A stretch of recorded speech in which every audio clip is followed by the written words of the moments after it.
बिस्मिल्लाहिर्रहमानिर्रहीम। एक साहब पूछते हैं कि हम ओमनी स्टॉक ये शेयर्स हैं, इनमें आप लॉगिन होते हैं तो 10 शेयर्स आपको फ्री मिलते हैं और स्टेकिंग पर लगाकर कमाई की जा सकती है। इसी तरह पैसे लगाकर शेयर्स भी ख़रीदी जाती हैं और स्टेकिंग पर लगाकर कमाई की जाती है, जायज़ है या नहीं है। ये ओमनी स्टॉक के बारे में आपने पूछा, ये असल में वर्चुअल शेयर्स हैं। वर्चुअल शेयर्स हो या वर्चुअल करेंसी हो, जैसे कि बिटकॉइन है, इथेरियम है, बाइनेंस कॉइन है। तो कॉइन के बारे में मैंने पहले एक वीडियो बनाई है कि ये माल मुतक़व्विम है या नहीं, कि उसको हम पेपर करेंसी की तरह कोई कीमती चीज़ समझते हैं या नहीं।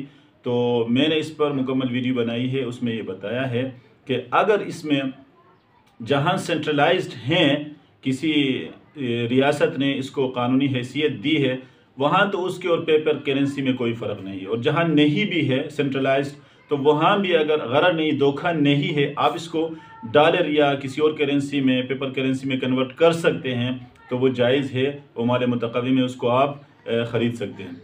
ये तो वर्चुअल करेंसी का हुक्म हुआ। बाकी आप ओमनी स्टॉक के अंदर जाकर ये शेयर्स आपको मुफ्त मिल जाते हैं फ्री में, या फिर आप ख़रीद कर उसको स्टेकिंग पर लगा दें। तो स्टेकिंग का मसला जो है ये क्या है? स्टेकिंग का मतलब ये होता है कि आप जो है अपने इन वर्चुअल करेंसी को, बिटकॉइन को या इथेरियम को या बाइनेंस कॉइन को या वर्चुअल शेयर्स को आप क्या करते हैं, ब्लॉक चेन वाले जो हैं वो लेकर इसको लॉक करते हैं। लॉक करके उससे एल्गोरिथम का एक मेकेनिज़्म है, उस मेकेनिज़्म से उसको क्या किया जाता है, उससे मज़ीद जो है कॉइन बनाते हैं। तो इसी तरह वो इजाफा करके आपको देते हैं। मसलन आप अगर 20 कॉइन वहाँ लॉक करके रखते हैं तो कुछ अरसे के बाद आपको 20 की बजाय वो 25 करके देते हैं। तो ये मसला जो है, इसको ज़ाहिरन देखकर ये कहा जा सकता है कि आपने 20 कॉइन दिया, उन्होंने 25 दिया, तो ये ज़ाहिरन सूद लगता है। जब आप सतही जहन के लोग तो इसको यही समझेंगे कि ये ज़ाहिरन तो सूद की तरह है। लेकिन मैं जहाँ तक इसको समझता हूँ कि क्योंकि मुफ्ती का काम ये नहीं होता कि आप एक चीज़ को जो है ना, ये सूद है बस ख़त्म है, हराम है, इस तरह नहीं।